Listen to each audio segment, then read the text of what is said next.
mauvaises conditions. Contre Bisso Bateau, Bisso doit promettre un bon droit de sécurité, de pouvoir, on n'a pas ces moyens-là. Le Congo est d'abord à reconstruire. Le Congo à réinventer. Bon, ça, il L'image de Félix César. Image de mais mandat, deuxième mandat qui est sous présidenté, ouais, pour son mille pas. Je souffrir. Alors, ce sont les mêmes policiers qui ne comprennent pas que notre Bissona Bango doit le même cas. Bissona Bango doit le même problème. Mais ce qui est étrange et contradictoire parfois, les policiers sont au côté de mon accuse. Bon, on féliciter Bisso. Non, il faut pas qu'on joue un bon débat. Mais ça, c'est la moussa na bango. Bah, bêtise sur le film. Tolobi qui est courant exact, qui ne sait pas qu'il y a Kinshasa, il y a le courant, c'est presque zéro. Courant comme un luxe. C'est presque zéro. Il n'y a pas d'eau, pas d'emploi, il souffrir à niveau moko. Il y a grave. Pendant que Batba souffrir, l'État s'organise pour nous piller ce qui nous restait dans les poches. Avec cette affaire, il y a baisse à dollars à l'Okuta. Alors, on était dans le droit de manifester. Ouais. On était dans le droit de manifester. Et manifester, ce n'est pas dire que toujours que l'on a tata mon konzi. D'abord, Félix, c'est ça. Donc, régime, on a mis tout dans la c'est bon, pas on finir par rouler. Ah, donc on tient à ça, ça dit c'est un régime de fer. Et moi, on va reposer à payer. Et ça, qualité à Moutoisa Makasité qui menace avant. Ah, d'accord. Bah, on est un régime à péter, régime à pamba. On sera moins de mal. Moins de mouvement. Maman Maria Pamba, Bakangaï. Maman Marie Kaka. Régime à Makassi, opposition à péter. Telle maman est troisième âge de Bakangile.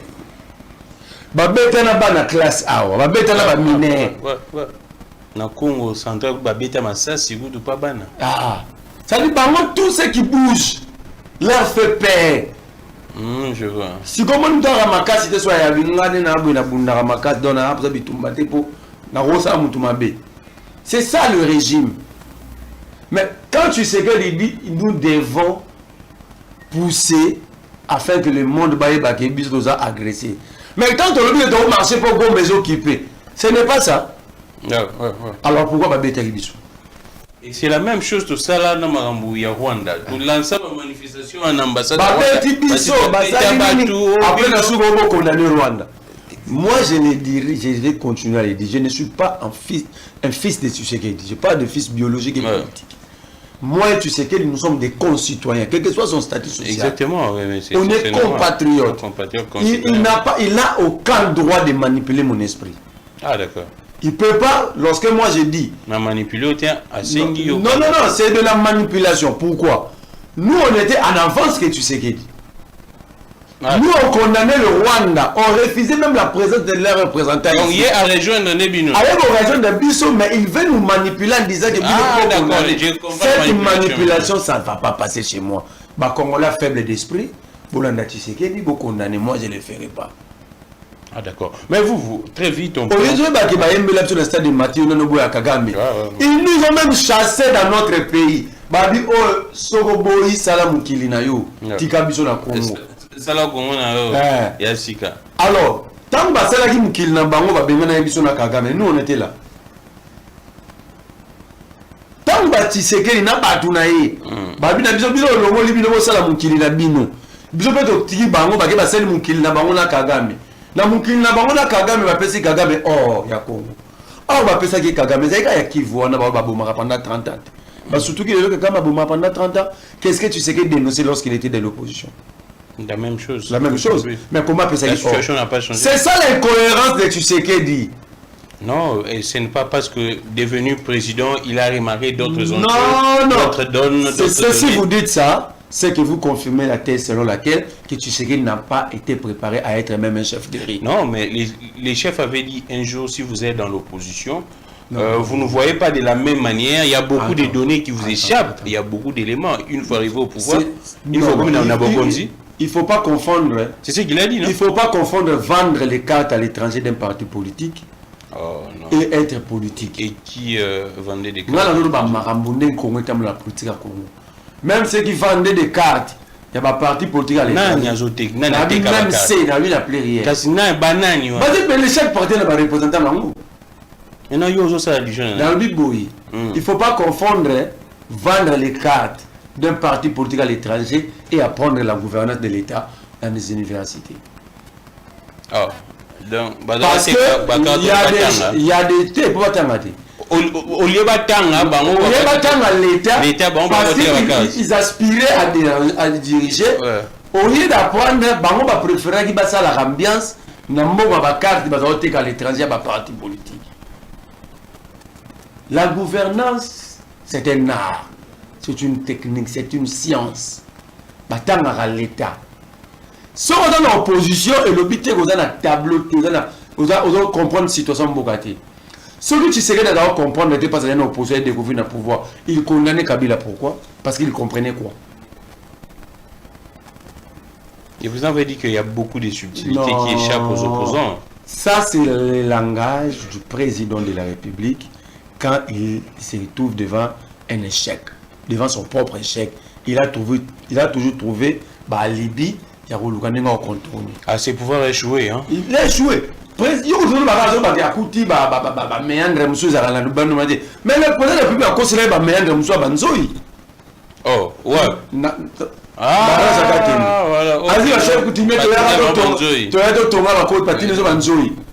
C'est ça, Félix Tshisekedi. Il refuse volontairement d'être responsable. Mais c'est des réalités non, qui se passent. Non, attends. Un président dirige les esprits et les humains. Ah, d'accord. Le président Bassou. Et ben non. Alors, bon, parce que le président de la République est président, non, il parlait de ses collaborateurs. Non, attends. Quand Langa, au salaire journaliste, on apprend un peu linguistique. Alors, toujours sur la maman de Tangan. Certainement, en parlant de lui, c'est-à-dire ses collaborateurs. Non, pas simplement. Il y a une carte qui passe au collaborateur. Bonne na maman, il y a 23 tchèques Gilbert Kaban. Un Gilbert Kakonde. Facha Bissoti. Parce que on est style na ya langage. Alors, donc le président refuse volontairement d'être responsable. Parce que ce qui se passe aujourd'hui, il y a un seul responsable. Qui? C'est ce qu'il dit. C'est même ni Kabila, ni Katumbi. Pas vous les opposants. Pas nous. Nous gérons quoi? Vous êtes en complicité avec les ennemis de la République. Mais le plus grand complice, c'est lui. Il a travaillé avec Nanga, lui a donné le pouvoir.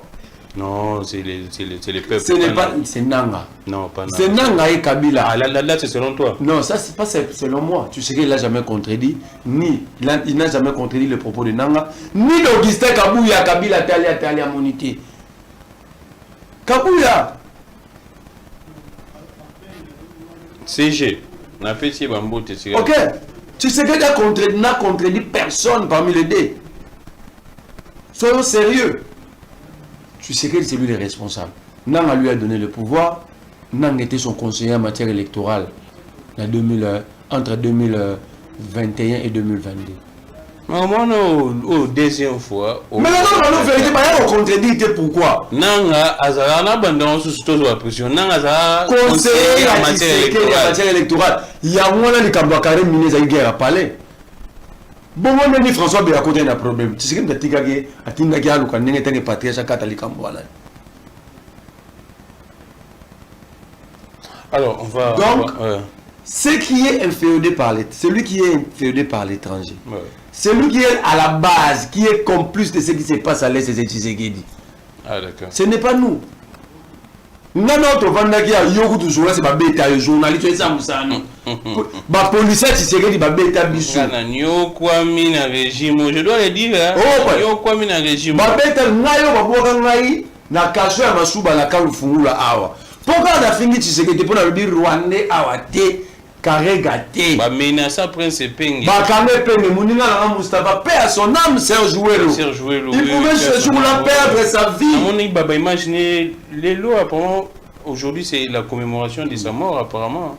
Et puis les lots qui est hier sur avant-hier maintenant. Voilà, on fait jour, on a la bête tellement le mobile à quoi il KO. Personne n'a vraiment. Pour alobiter que tu sais que des médiocres pour te le battre Rwanda te Karega te Kagame awate. Ça fait plus de 30 ans que ce type ici n'a pas tourné parce que mon bande na biso. À ce moment-là, on était qualifié de haineux, de jaloux, de moins intelligents, de diplomatie, de l'autre. Bango ba ça la diplomatie.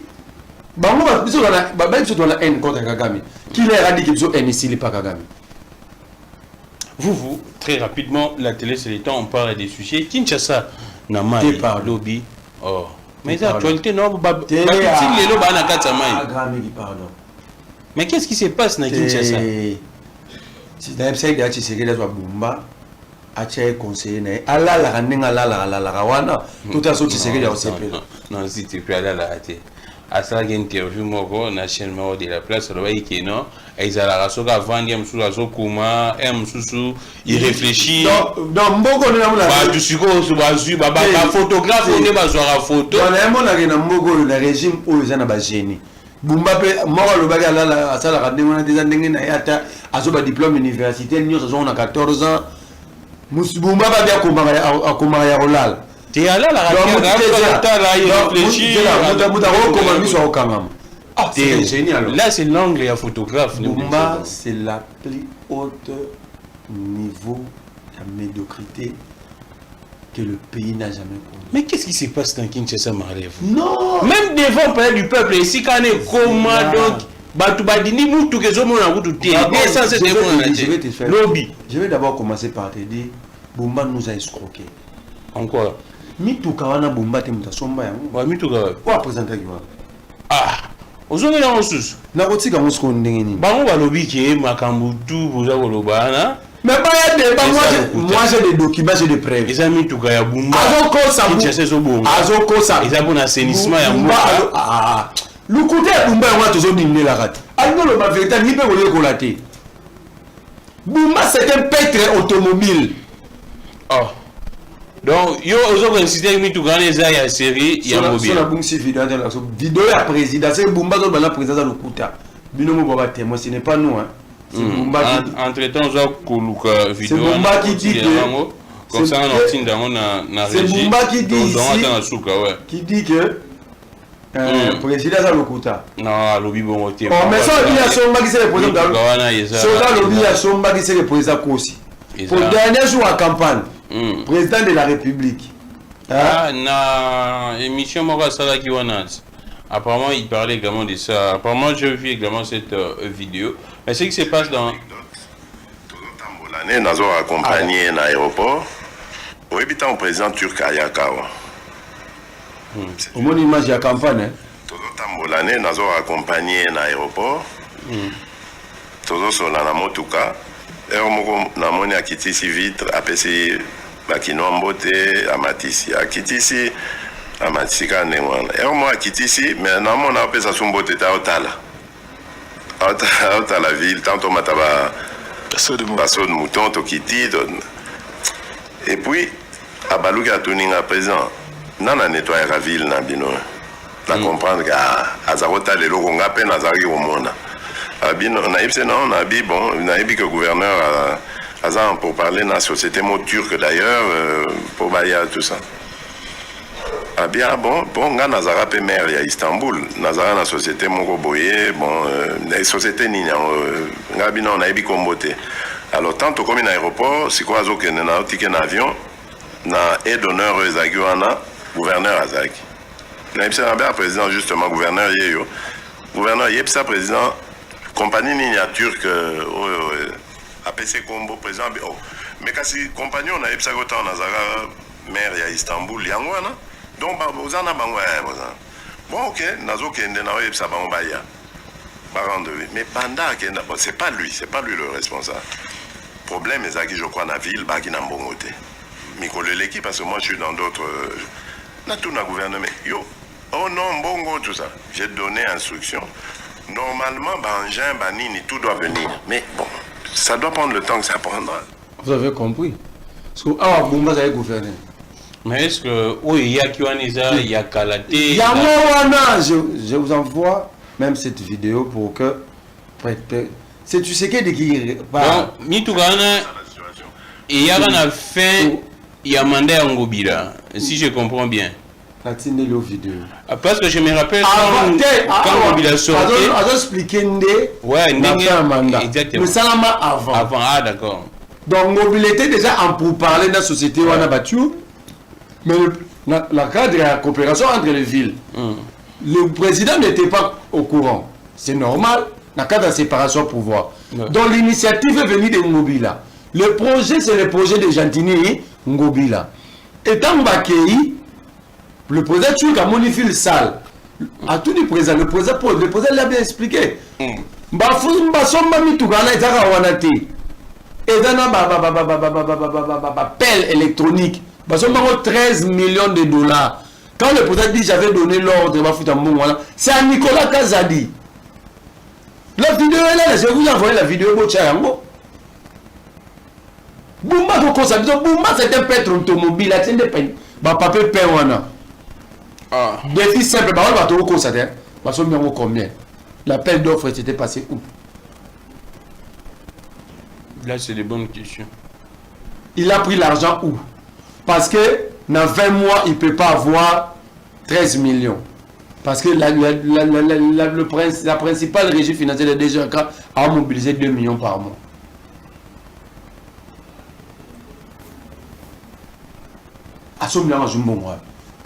Faisons les calculs. Arrêtons d'être distraits par des politiques. Boumba la mamouté les gars qui s'assurent dans la mytho. Amemiata briquité. Donc tout ce qui se passe, tout ça dit Boumba n'a rien apporté. Mais à pourquoi on ne fait pas le curage à Bakani? Tuna Boumba. Parce qu'il est perdu. Même curage à Bakani. Il est perdu. Moi, je suis davantage. Il est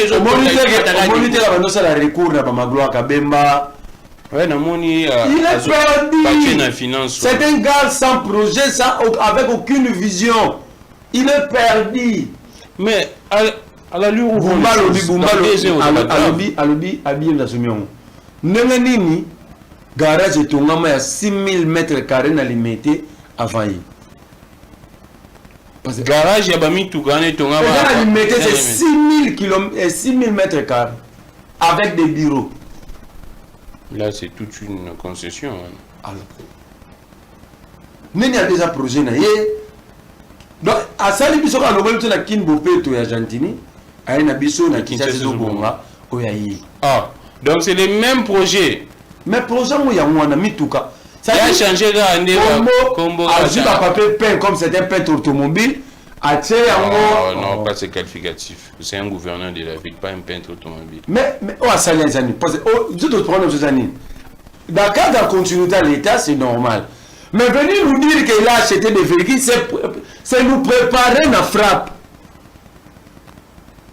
Je vois très bien. C'est nous préparer la frappe. Monsieur, vous vendre Daniel? Non, Drami, vous vendre Daniel. Non, pourquoi vendre Daniel? Il faut le. Nous préparer Bisso, Bisso 13 millions. Si nous acceptons que Boumba avait acheté ce véhicule, ça dit Boumba va taper 13 millions ici, va se faire taper 13 millions sur Wakake, on va dire que Mitoukana. Or, tous savons que Mitoukana, même dans le bâtiment argentin, mais ce n'est pas la ville qui a payé. C'est le gouvernement central. C'est Nicolas Kazadi.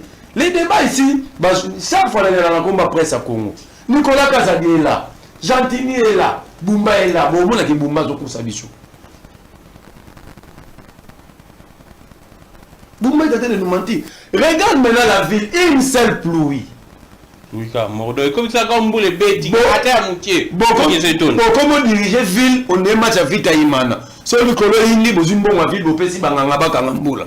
Oh, mais c'est bon. Bamboula, monsieur Betty, on a d'abord on a TV Borozoara. Oh là. C'est là non. Na yoka kili, na vi sur un lobby avant-hier, pas du monde, non. So il moule, les obédités apparemment, bon, kangambula. Bah, donc, fout à battre dans la ville, bah, on va comme dans la ville, on va dans vite à Imana. Oh, so le colon indi fait à regagner. Bah, Imana, bah, Missimbo, en tête de ville, bah, kangambula. Bah, on commence à mbongo pour que, bah, tu vas kangambula. Oh, mais non. On y va ça la mission. Bah, on pense à la guerre, bah, on va dire qu'il y a des mboulets bêtes, hein. Mais le peuple va avoir des maladies. Pas mal Kamboula. Exactement. Poussière partout, va consommer, on va doser ma grippe. Pendant que ce n'est pas un problème. Tout koufa, ce n'est pas pour ma bumba. Donc,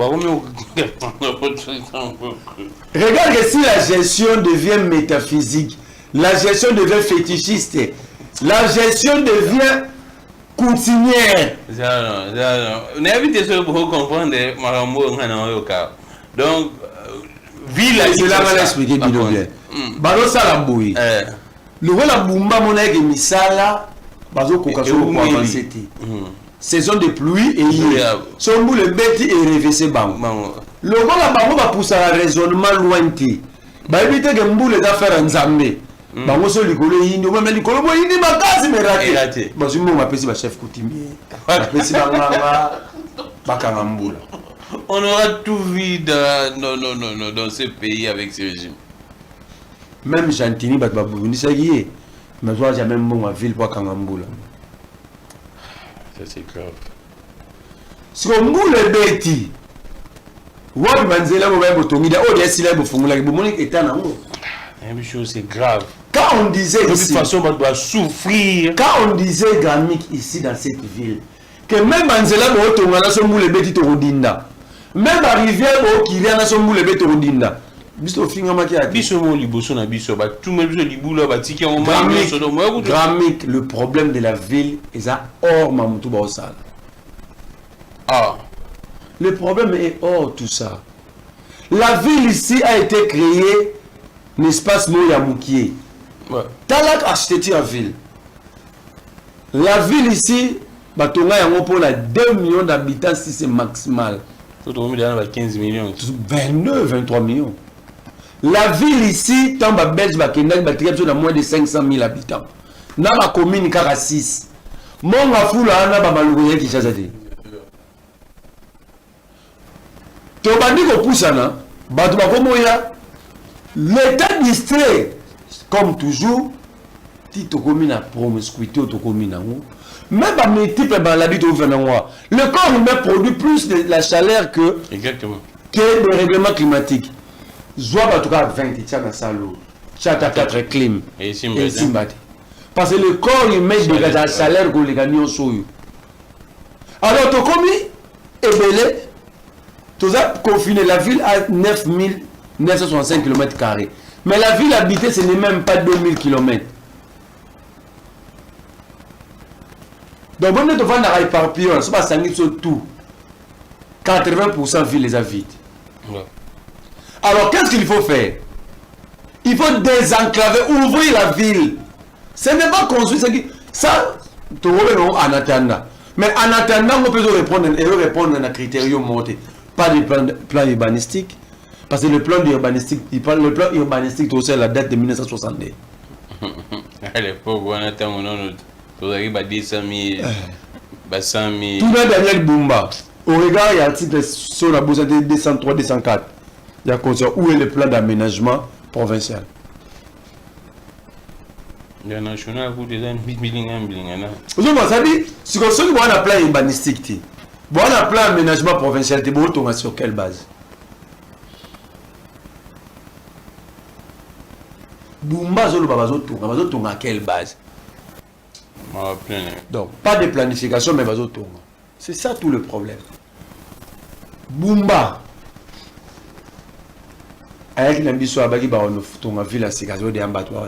C'était en octobre 2024. Une année, un mois plus tard, personne ne pose la question où en sommes-nous. Une année, un mois plus tard. Bumba le bagarre au livret biso une année après 65 km à route. Combien déjà livré? Combien? Et puis, on a évité. Dans le Baka Yango, la gestion de Bumba dans la ville, vous allez la comparable à la Sida à dernier degré. Oh. Moutouana Sida, il y a été critique. Donc, attends, Mélian, tu retrouveras ici ma souci. État ville recommandant. Parce que quand vous attendez Bumba parler, expliquez ce qu'il veut faire dans la ville. Vous allez comprendre qu'il n'y a ni logique formelle, ni matérielle. Ça veut dire qu'il n'y a ni forme, ni contenu. Alors, Marley, vous... Donc, en gros, on va évoluer. on a personnellement. Si tu as bomba dans Ngobila, je prends Ngobila. Oh, yo préféré dans la gestion, il y a Kinshasa sous Ngobila. Na bien. Qui est Bumba. Batili Bumba, Zandu Wangwana. Si le yon, non, bati le lot. Bati, ça dit, ça va me dire, il lo wali. Il y a bati on a mis ça. Parce que la mesa, maya maboko comme des années. Mani mo ali ezati. Donc il y a 2 ans ou 3 ans. 23e mois ya Bumba ya mon pouvoir. 23e mois déjà. 21e mois. Donc batele bilo la mesa. Maya omela pezali. Bayele basani tout biloko to zawana. Maya maboko kaya sokola lia mais adio le roi maboko était mo ali ezati. Donc avoir Bumba à la tête de la ville, c'est décidé. Bon, en fait Bumba dans le rôle anjo asuka nzamba tindara. So nga boma mukili. Pour nzamba dans nga boma so. Dans nga boma Sodome Gomorrhe atindaki ba ange. Nenga ba tindeli biso Bumba. Que ceux qui prient va prier sous ma case pour ba tout quoi na lima na rambo yati. Oda la musulman, oda la chrétien, oda la bouddhiste, oda la mutamaïkari, franc-maçon, éliminage de date. Bosambela makasi pour un jour à la ville. À la destruction massive. Alors on va évoluer très rapidement. On parle de la situation socio-économique.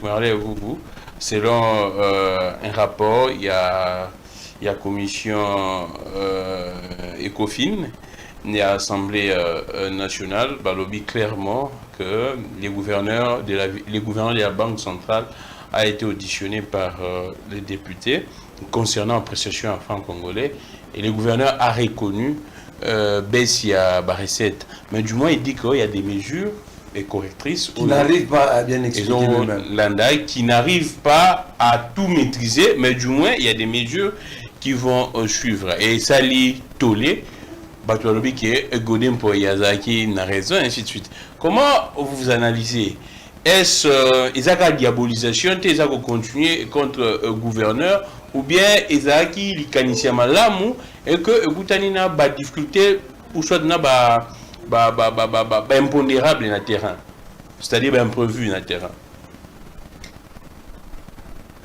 Est-ce que faut le bas souvent tout le bas qui m'a déjà que Wameso ce qu'il a fait c'est un crime et dans un état sérieux. Rien que pour avoir reconnu sa faute, il devait démissionner. Ça dit, il a mis toute la République, tous les Congolais, à risque parce qu'il a défini une très mauvaise politique. Et une mauvaise politique que tout le monde ici, même de nos techniciens, comprenait qu'il y a ça raté. Il était le seul. Oh, même les non-techniciens comprenaient. Moi, je ne suis sauf pas, lui. Moi, je ne suis pas économiste. Sauf lui qui est un technicien, mais qui ne maîtrisait pas ce qu'il faisait. Alors, si Wameso a échoué dans son propre domaine, où il faut encore l'envoyer? À la retraite. Parce que là, il est dans son domaine. Il a échoué. Nous avons dit que c'est très dangereux d'aller puiser dans la réserve d'échange en pensant stabiliser les taux, apprécier la monnaie locale. Moi, le jour où Wameso avait pris parole dans la radio à 1000 collines. Non, s'il vous plaît. Il n'y a pas de radio de 1000 collines ici dans le pays. Non, non, c'est ça. On n'a pas porté pression parce que le peuple retient qu'il y a une radio de 1000 collines. Il y a une radio de 1000 collines. Pour moi, il y a une vidéo. Allons-y. La radio de 1000 collines. Alors, l'appréciation en franc congolais n'a aucun lien na production locale. Jour où on a compris que Wameso c'est un retraité économique. Non, ça c'est fort, non, s'il vous plaît, non. On va déjà des termes, non. Non, ce n'est pas un retraité. Moi, ma mère est Congo, c'est mon oncle. Ce n'est pas de l'injure ou des dénigrement. Non, quand quelqu'un est en plein exercice, en quand pleine carrière, quand je dis retraité économique, ça veut dire, dans son propre domaine, il a montré ses limites. Ça veut dire qu'il est maintenant en panne d'imagination. Il n'a plus de créativité. Il n'a rien apporté. Vous avez suivi les rapports, documents fouillis à l'Assemblée nationale. Il a accepté, mais ce qu'il expliquait comme mesure à prendre, ça tenait aussi pas, ça ne tenait pas aussi. Ils ont vendu sur rien. Ça dit il est perdu. Pourquoi à côté d'un terrain Mogo, pensant qu'il est expert, tu peux être diplômé en économie, mais tu n'es pas un expert économique. Est-ce que ça, quand il y a importateur il y a vendeur sur les commerçants sur les marchés. Papa, nous avons démontré à 1000 fois ici que l'État congolais, ce qu'il a fait, c'est de l'escroquerie. Nous avons des armes. Nous avons un plateau. Nous avons publié un texte. Alors, tout le monde, sauf Wameso, tout le monde. Godepoi n'a pas qu'est-ce que Godepoi n'a pas fait comme pays dans Kodosio? Qui n'a pas insulté Godepoi? Non, Marambo. Le problème, c'est que on veut faire la politique sur base de fanatisme. Rationalité zatée. Wameso prend une décision. Ouais. Mais si les autres te pensaient que ça est irrationnel, débattons. Ah, le combat qui va kanisa batou, va finir batou. Mais si on batou, on va menacer batou. Bon, on finit batou. Hier, moi, je suis un ennemi qui c'était une faute. On comprend? Parce que le bateau, on va finir batou bazar. Je vais avec l'objet d'émission, mon bataillon sacré, bazar, on va faire un zan. On va faire un zan. Mais il y a le bazar, on va faire un cadre de comportement. Ça veut dire ça au Kabila Rabango.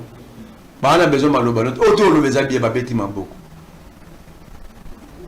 Ah, appréciation franco-congolaise ne dépend pas de la production locale. Ah, ouais, mais son damaye, les mbongo kiti. Et ça qui erreur, faute, faut que le ah, ouais, mais ça comprendre les moutama. Ça dit, ils n'ont plus de cerveau en place. Et maintenant, comment le gouvernement, parce que déjà... Je vous avais dit ici. On va essayer de... Je vous avais dit ici, Wameso a rendu même ce gouvernement démissionnaire. Wameso, il disait que Nakamoro, ça a été gouvernement.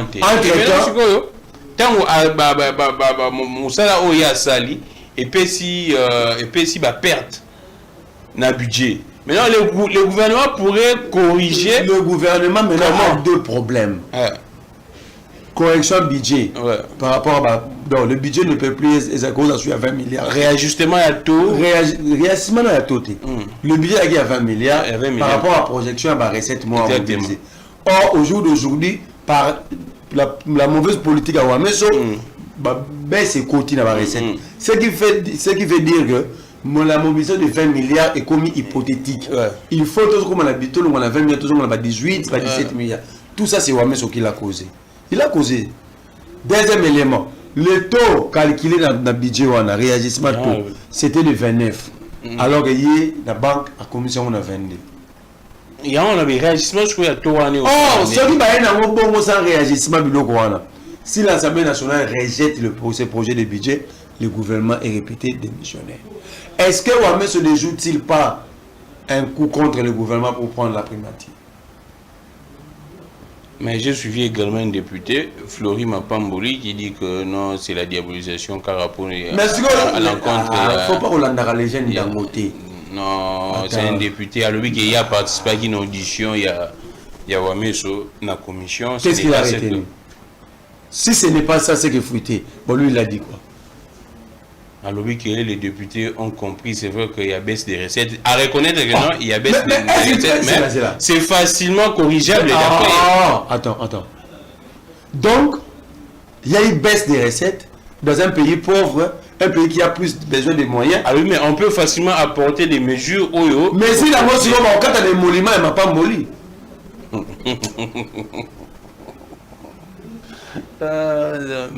Voilà comment les gens blaguent dans la COP, dans bango, bon blaguer dans la vie. Comme déjà. Bien le bagasi, bango va député, combien ça député peut ça lego, ne va avoir 21 000, plus va 20 000, va 40 000, bango va 10 000, on est kenda kuna. Bazo no bango va yebi bango pour la bango, nous devons nous sacrifier, le peuple doit serrer le ceinture, bango va se rater. Ah, d'accord. Donc, député, c'est raté. Il est très rentable. Très bien. Tant que il va salaire pour un effort de guerre, il y aurait des députés. Le sacrifice, c'est nous. Bango, c'est l'opulence. C'est ce qui fait ma femme molly à l'Obababouzo. Et ça, Babouzo, à l'Obiwana. S'il était sérieux comme député, ils allaient transformer cette question à une motion de censure. Ouais, j'ai vu également une interpellation contre Wameso. Comment les députés défendent? Chez les députés ici, comment il sait encore qui est. John oui. Comment un député peut défendre celui qui doit corriger, celui qui lui il est obligé de contrôler? Vous trouvez ça comment? Il y a même des députés, bon, sinon on a mission de service, pas ministre. Comment député a défendre Mouto il faut contrôler? Député, là c'est grave, hein, mon bon bien. Donc il m'a pas molé que c'est pas grave. Il faut dans la rigueur vis-à-vis donc député a défendre Mouto pour dire que ce sont des coopérants. Ça m'a sous régime. Pour dire que ce sont des coopérants. Donc les gens n'ont plus honte. Les gens n'ont plus froid aux yeux. Ils n'ont plus peur de rien. Donc un député, il dit c'est une faute mineure. Qu'on peut prendre des mesures. Lui, étant que député, il a déjà proposé quelle mesure? Quel est l'apport de Fleury Mapamboli comme député national? Il est un journaliste. Quel est son apport? Dans la commission. Il nous bouffe de l'argent inutilement parce qu'il n'a jamais habité. Non, la monnaie est prête à proposer l'euro. Donc, c'est ça, des gens comme ça, qui sont d'ailleurs des ministres, des gouverneurs, pour protéger afin de protéger les postes de l'air. Mais noir, ministre, voilà. C'est trop grave. Lui ne pouvait pas défendre le gouverneur. Parce que le peuple a payé le prix le plus fort. Le peuple a perdu plus de 40% de son pouvoir d'achat à cause de cette mauvaise politique. Quand Mapamboli dit ça, il dit quoi par rapport au projet de budget déposé par le gouvernement NATO F9? Il a dit quoi? Là, maintenant, il n'a rien. En tout cas, il n'a rien dit. Alors, donc tu vois, il veut nous amener sur un terrain artificiel pendant que nous sommes dans le fond. Est-ce que qu'on va assister? Ils vont assister quoi? Quand? Déjà, il y a 2 mois, il y a dans une session 3 mois, session budgétaire. Qu'est-ce qui est fait là-bas? Qu'est-ce qui est fait? Où est la loi des finances votée? Bon, on attend l'élection, il y a présidente. Ça m'a pas molé, dit quoi? C'était il y a un moment là-bas, on va député. Ils sont des assimilés. Mais en parlant du Parlement, entre-temps, bienvenue dans Samson, on a tenu la capture, il y a document auto-exploitant juste après, avant de se dire ça, bon, soit déjà. Mais du moins, en parlant, il y a Parlement, au moins, il capture les accords qu'il y a, ministre et environnement. A vu député, a tenu une mission de service. Le ministre peut envoyer ces gens-là s'ils sont experts environnementaux dans le cabinet. Donc, il y a le monde de l'école. Comme expert et environnement le ministère.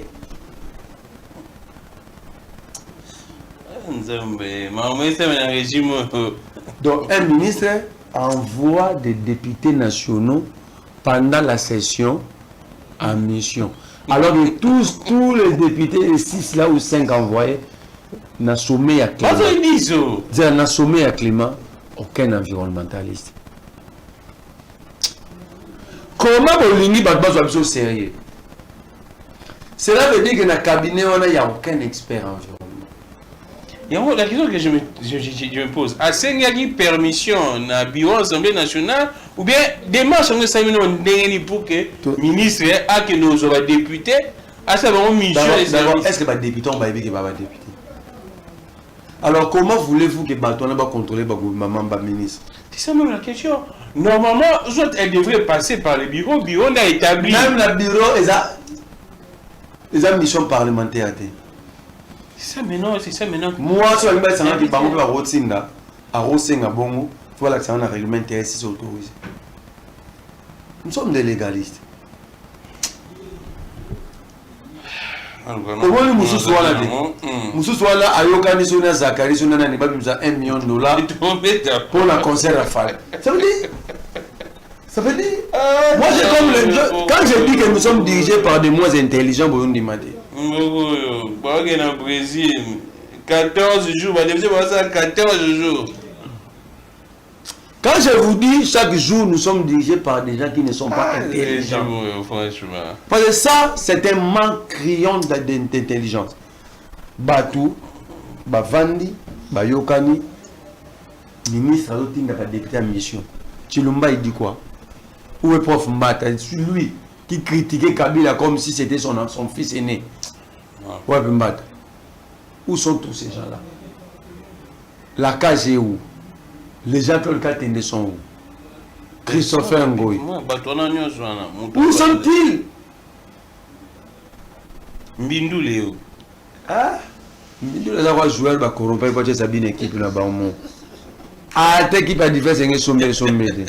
Si on a carrière là-bas, caméra est incompétent. Si on a cambu oh, il y a Mbindu la monnaie. Et c'est sous caméra mambo ça même. Jamais. Sous caméra ça même. Alors, si on a $1 million, bah, nous avons ça. déjà, nous avons un dossier. On a un dossier très important.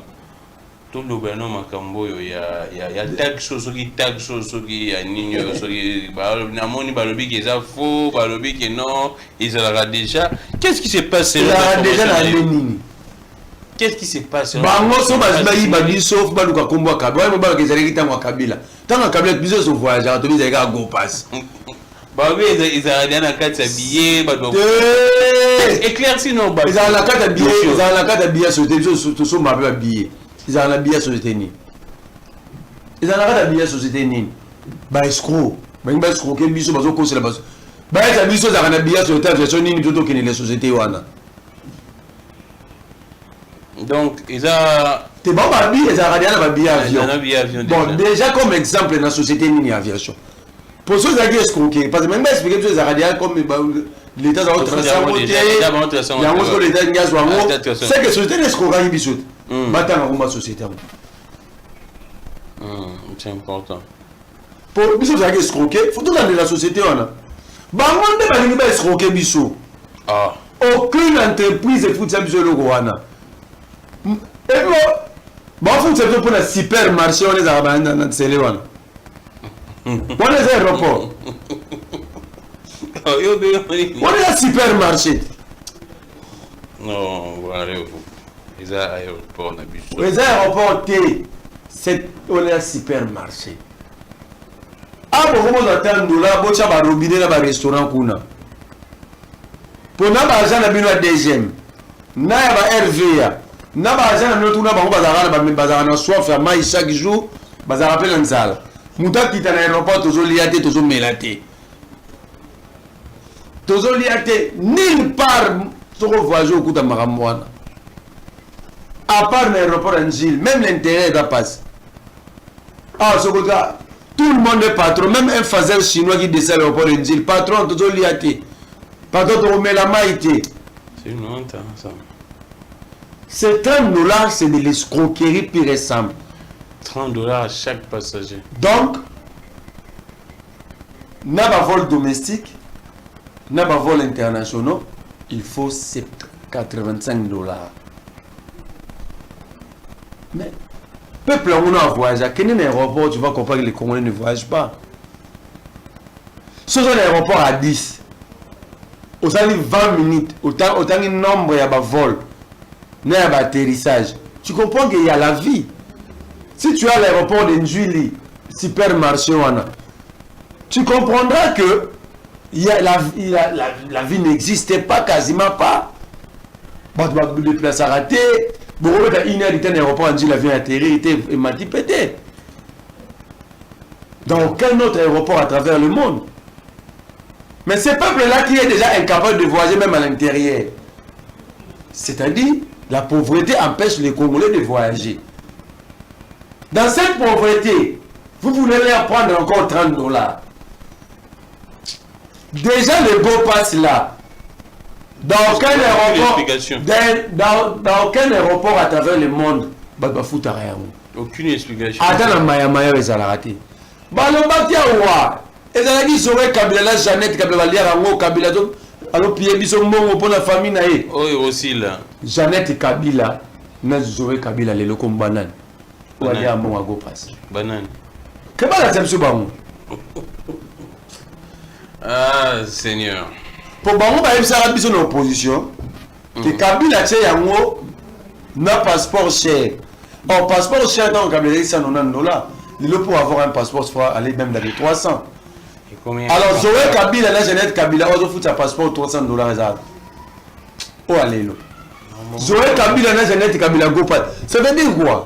Ces gens étaient tout sauf des politiques lorsqu'ils étaient dans l'opposition. Et ils le sont jusqu'aujourd'hui. Grammic les grands. Tax Wana. Na pas besoin de taxe et redevance. Redevance année. Yanine. Bon, il faut une sécurité. Sécurité nini babeti mutu masasi na kocha kufi na munga fula. Ba otonga ba société. Ba ngba tonga ba société ba $30 et ko munga ba société combien?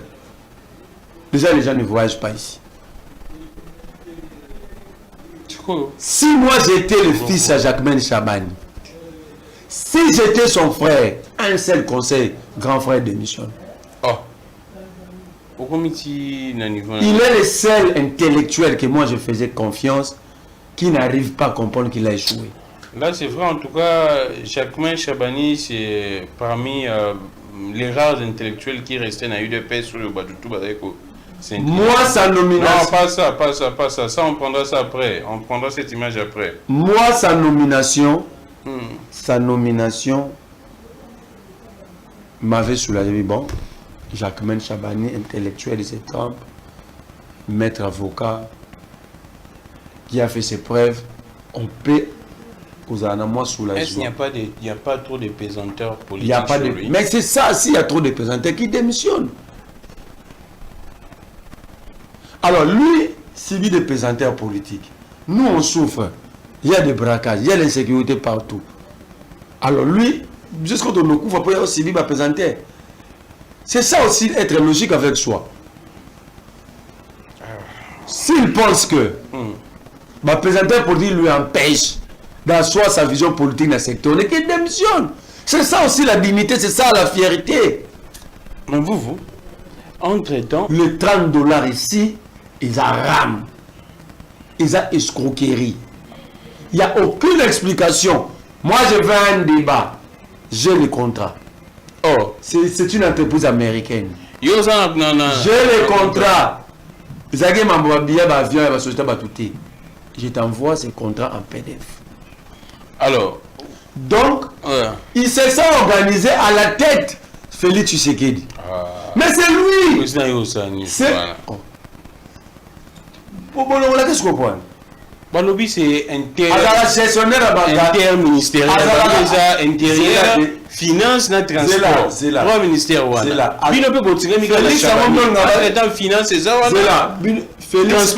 Félix est responsable. Il a gardé un magasin. La Constitution dit clairement que les ministres... Ça a été débattu au Conseil de ministres. Félix avait approuvé. Il allait demander des explications. Après ça, l'expert c'est normal. Et puis, lorsque vous prenez des décisions que le peuple a fait à $30, ce peuple a quoi? C'est ça. Le peuple a combien? Donc, on a dépouillé le peuple qui a winner Bolandi. Partout. Ça veut dire, moi, je dis. Donc, on va voir le peuple. Moi, je dis, faut déjà être congolais. On est incapable de se révolter, je ne comprends pas. Comment sommes-nous incapables de revendiquer, de se révolter? Et là, on y faut passer la mission à Souka pour peuple. Et là, on y faut passer la Congolais pour aller baquer et comme il y a Souka et moi. À la ligne où vont les choses. Aussi longtemps le peuple ne manifeste pas sa colère face à ces régimes, ils vont aller de taxe à taxe. Des taxes et des taxes inutiles, mais bango ba otongola bandako. To beti bisolo on dit Kinshasa fa ba ça l'extension Kinshasa. Kende na ba maluku wana. Ba otonga rokade. Kendo tala ba ministre ba détourner son billet ba concession. Oh, ba son billet déjà pe mbazana. Kendo tala. Au cas de Nayoki li solo je vérifie. Même le numéro d'IGF a son concession munene ko nazo tonga na ba terrasse. Nandira avocat. Ah, lo tonga na ba caniveau na ye numéro d'IGF. La bonne a publié ma vidéo le pan on est chaque week-end. Un inspecteur de finance, c'est un fonctionnaire de l'État. Il commence à construire des caniveaux. Lui qui doit vivre dans l'orthodoxie, parce qu'il est censé contrôler les gestionnaires, lui-même construit ce qui n'est pas sa mission. Bitasi Mwawana. Les chefs de service. Les chefs. Namoni. Ah, Alobi, les chefs travaillent. Balancer, il y a fin de l'année. Audit à fin de l'année. L'audit, tu fais ça la banca a priori et a posteriori. La gestion publique n'est pas qu'à la fin de l'année. C'est ça l'amateurisme. Alobi, OESA, séance, il y a souka, il y a né. Donc, balancer audit, session, il y a souka, il y a né. Alobi, qui va tout dans l'entreprise, il va contrôler. L'IGF fait son travail où? Bakendagi na méthode, c'est quoi les résultats? Lui, Bitasi, moi qui parle trop, qui bon, ça, là. Il avait envoyé une équipe chez Metelsat, c'est quoi les résultats? Qui publie? C'est à qui des doigts? À qui des doigts, c'est le peuple. Mais ce qu'il contrôle, c'est les finances publiques. C'est la... chef. Non, le chef est politique, le chef a toujours défendu les détournés. Qui lance ça. Non, ça c'est grave. Le chef a toujours défendu les détournés. Non, pas ça. Qui a défendu Nicolas Razadi, père de famille? Non, pas les qui avait dit que Kamer était un homme sérieux et honnête? Nana le mec le régime n'a pas mis pendant qu'il va détourner même aux vivants. Le plus grand défenseur de détourner, vous prenez les rapports où ses amis ont détourné, vous le remettez. Bitasi, moi, la TV, na des hauts commandements, télécommande de Vandarana, na parlé de la nation. C'est le groupe de ces délinquants financiers et à l'État qui n'était pas ce groupe qui n'était pas d'accord avec Gilles Alinguet. Ils ont fait de Gilles Alinguet le plus jeune retraité de l'histoire du Congo. Eh bien, non, attends, c'est justement pour ça. Donc, Gilles Alinguet a une retraite à 62 ans. Il avait encore 3 ans. Quand vous attendez même Bitasi, moi, pas prendre parole, vous sentez que ce n'est pas un policier. C'est un civil bien préparé, bien bâti qui prend parole face au lion. Non, c'est un inspecteur expérimenté non, je n'ai pas. Non. À travailler avec Jules Alinguet. Attends ce que je vous dis. Bitasi, moi, c'est un chien sur une caricature. Je ne dis pas ce qu'il est, mais c'est un chien, hein, s'il faut l'expliquer. C'est un chien, c'est un lion sans dents, ni griffes, qu'on a placé à la tête de l'IGF. Il dit les enquêtes.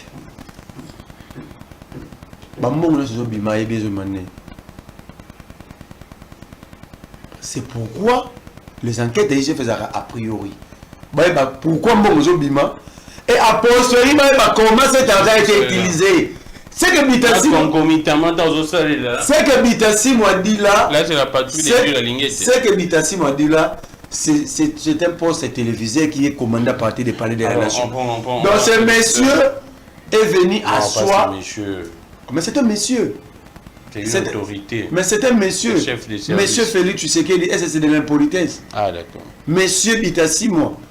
Lui, il n'est pas excellent, c'est un OPJ. Exactement. Alors, mais c'est un OPJ qui donne l'impression de ne pas être formé à traquer les délinquants. Alors, très rapidement, on passe. Son mentor principal, c'est Anthony Kidjo, le directeur du cabinet du président. Non, Anthony l'a trouvé à l'IGF. Non, pour faire de lui. C'est Anthony, c'est non, c'est le président. Je vous dis, d'abord, lui ne parle pas avec le président, c'est monsieur-là. Comment ça? Il n'a pas la ligne du président. Qui l'a nommé. Il n'a pas la ligne du président, je vous dis. D'accord, on va vérifier, mais on passe très rapidement. Makambo est 1 million. équipe a fallu ba doit le bio fallu fallu emoko ayebina moté eza kopa mama wana ba basi ba su malamu tena mbogo mama wana zara mtu ya na ko lo banini ya elle est très sérieuse dans ce qu'elle fait, elle est nanena la teli la mato yo so mona pesa sa musalo bela sérieuse deni yo ozala na été o mona pesa sa musalo bela sala musala sérieuse mais maman na habité la bina yo est-ce que $1 million c'est 3 écoles à 12 salles de classe équipées. Qu'est-ce que nous allons gagner dans le concert à Fali? C'est d'accord, c'est l'honneur pour le pays, c'est la pour soft power, image en moka. Bah, il y a plus de 40 millions de dollars aux États-Unis. Vous blaguez avec le pays comme ça, pourquoi? Maintenant, artiste, là, ça a le coup, mais par contre, on va oublier. Parce que c'est la maison de production de banque. Ils allaient le faire en amont. Au moins, Twitter, il y a ce qui est vrai, il n'y a même aucun document équipe à Fali. Bon, c'est correct. Bateki va bien na bango na 9% c'est les 1000 billets so bateki yango na décembre là et sili nango parce que il dit peut-être dit il y a même des réservations ba billets wana tikali kokate bon au ministre anga so meza ba prévoyait qu'il va somber mususu mbongo ebi si mbongo na guerre so tena ba rubrique 5 billets VIP pour les officiels. Je suis allé à un tout passé, c'est un attend la bino on est pas répartir, on est avec au monde dans un réseau. J'ai là non attend la bino. Pas de base, pas de plus à pouvoir même pas sérieux c'était pour aller. Maman on a la bombe Molina soit de 1 million kabana vinaï. Ya yemoko. Zambe mboko parce la voilà yango yo. Bâtir proclamation culturelle parallèle à Stade de France. 100 000, pardon. Achat lot de billets pour les concerts. 375 000. Achat VIP lounge pour les officiels. 150 000. Ah, Nzambe. Mon ministre, le concert à Fali. Side event Fali pour 50 millions. Mboko pena ça a fonctionné comme ça la carrière Mobimba ça service ça s'appelle insulte. Maman wana a fini bisou, elle ne mérite pas aussi notre respect, que personne vienne nous dire qu'aza maman de aza muto afinga rabat, ça c'est de l'insulte. Nous on a ni l'eau ni quoi, les militaires ici sont mal payés, les policiers, les enseignants, les infirmiers, les inspecteurs à travers le marché les nouveaux magistrats, mais l'État nous dit qu'il a $1 million à jeter dans la poubelle. Ça c'est jeter $1 million dans la poubelle. C'est un manque de respect criant. Maman a fait assez après des excuses publiques. Soit présenté titre ou titre à l'écambo. Est-ce que la question qui reste, est-ce qu'elle l'a oui déjà non même matin d'ailleurs faut pas kangaye tentative de détournement. Bon faut pas kangaye article 4 code pénal. Oui. Ceci n'était pas budgétisé. OK. La ligne budgétaire morte de la maman concert à faire. Engagement si ce n'est pas un détournement.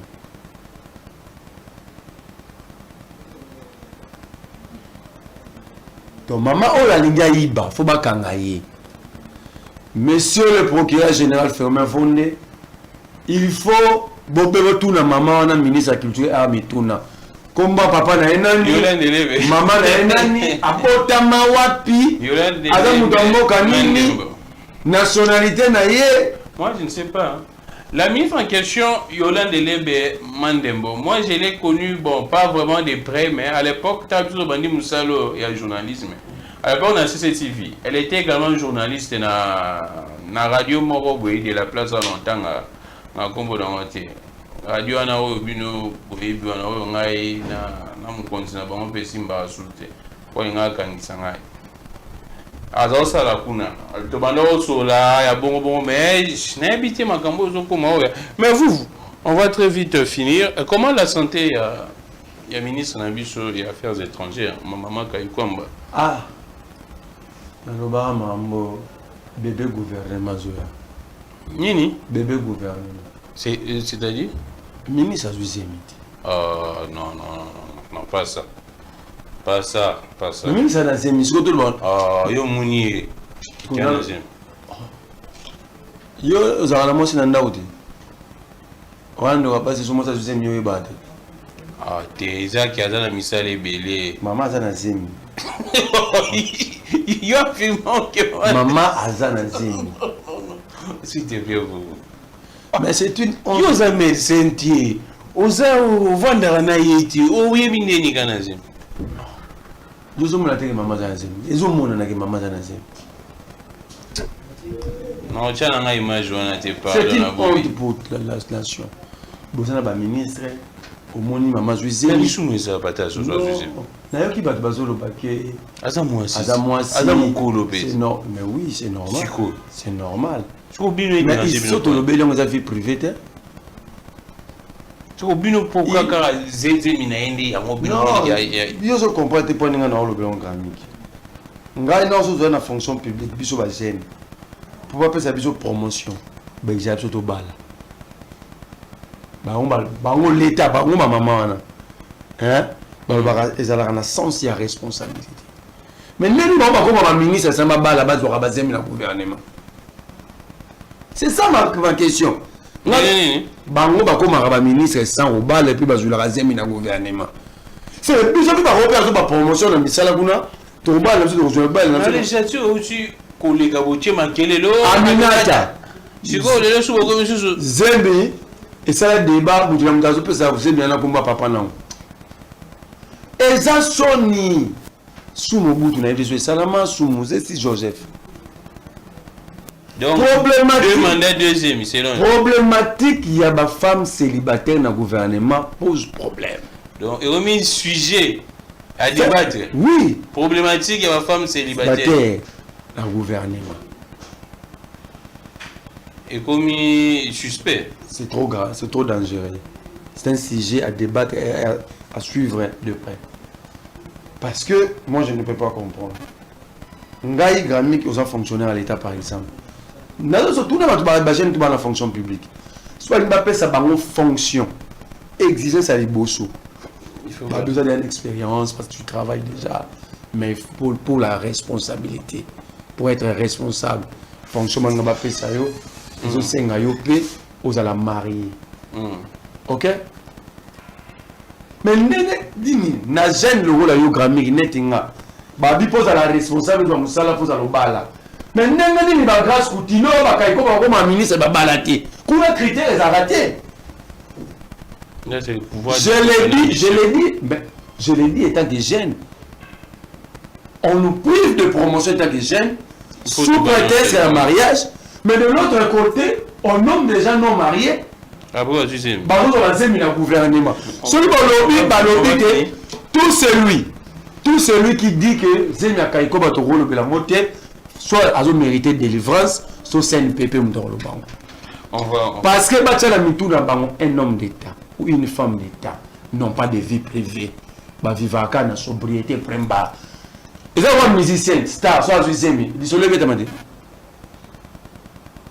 tout le monde a en France 24 balles ça pour Rihanna Zemi c'est une personnalité publique Rihanna c'est la vie privée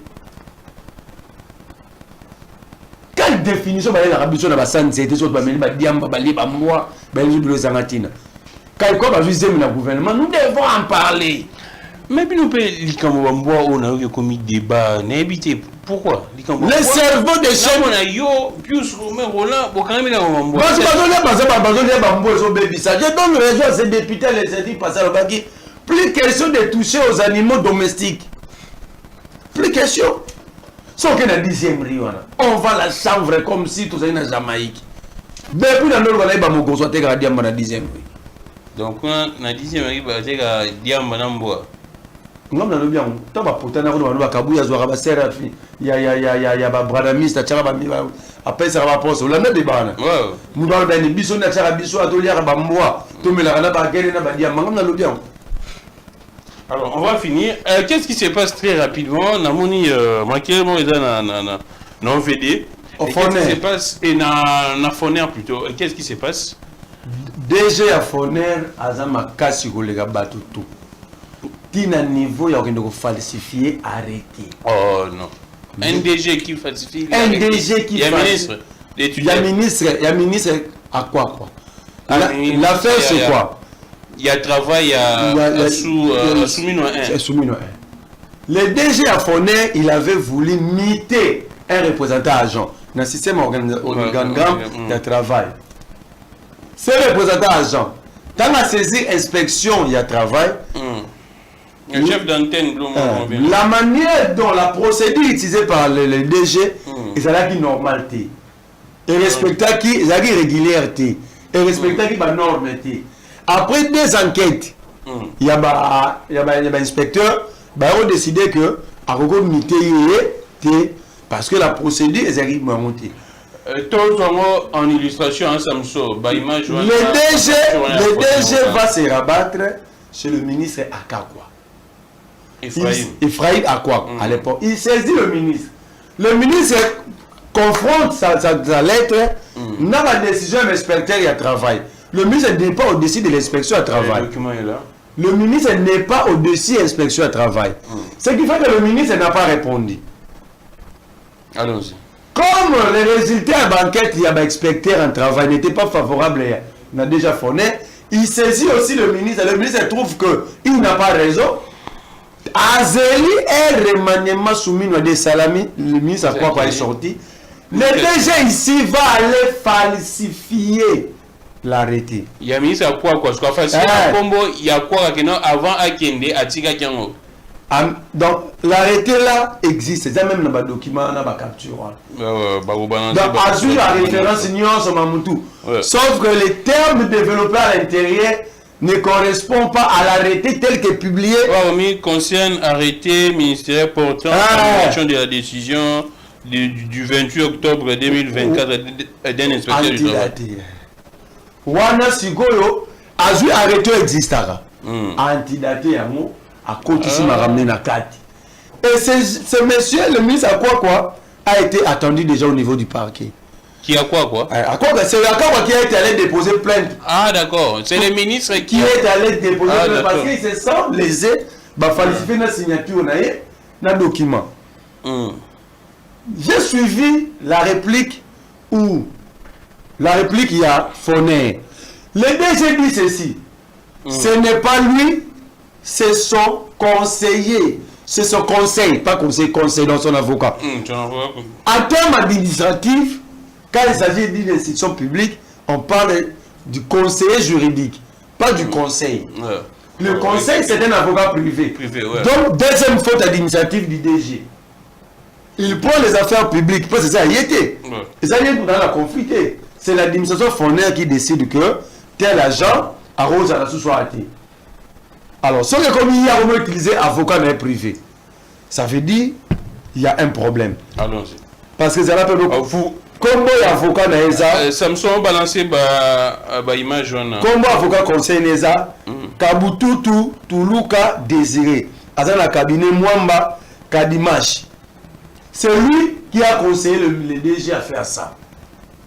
Là, c'est les documents. Tous les documents, il peut balancer. Au moment où Sotani. Allons-y. Sotani au moment. Le DG va à répondre le lundi ici. Le DG a sali au Babel Rabat. On a droit à comment on y a. Balibi. A créé Balibi, Banini, Papoussiam. Ah d'accord. Mais il laisse un rapport à 5 rapport, tout ça. Mais le dossier est sensible. Lorsque l'inspection travaille, estime que les règles n'ont pas été suivies et qu'il y a une violation des règles, Le mieux à faire, c'est de se conformer au lieu d'aller tricher. Ouais, bien sûr. Le DG, je ne le dis pas au conditionnel. Le DG a triché. Donc, vous comprenez que le DG a fallu. Mais les documents sont là, sont authentiques. Je vais même effrayer ma quoi quand on va documents. Tous ces documents portent des signatures. Les propriétaires de tous ces documents sont vivants. Je l'ai dit, ce sont mes enquêtes. Ce sont mes enquêtes, ok? Et quand j'ai enquêté, on me dit c'est à quoi Kadaïa qui avait porté plainte. Bon, là, on est sur ma signature, ça. C'est à quoi qui a porté plainte. Parce qu'elle estime que ma falsifié arrêté pendant que Ekola Taïe, s'il n'avait pas agi. Mais pourquoi le DG n'envoie même pas son conseil pour le représenter? Alors, on doit arrêter ces DG. On va finir. Et maintenant, les dossiers, maintenant, on attend Bayo Kaye. Bayo Kaye, mais il a fui. Ah, qui lui déjà? Il crée des... Je ne sais pas, je suis en train de vérifier. S'il est ici, moi je vais l'informer au parquet. Ah, d'accord, parce que là c'est grave. C'est un faux en écriture. C'est un faux en écriture, les documents sont là. Mouto alingi peka ndenge basala TV bakate ba capture batanga. Nazala ba document en dire. O alingi na otinde place na bomsa ba document nga na ochena ko ba pesi. Celui qui a besoin de ces documents, je suis prêt à remettre à tout le monde. On ne peut pas vivre dans un état où les administratifs, les dignitaires, bon, ça va fou en écriture. Ah oui, c'est un parti, moi, je n'ai jamais été d'accord avec quoi mais ici, je pensais que lui aussi était concerné.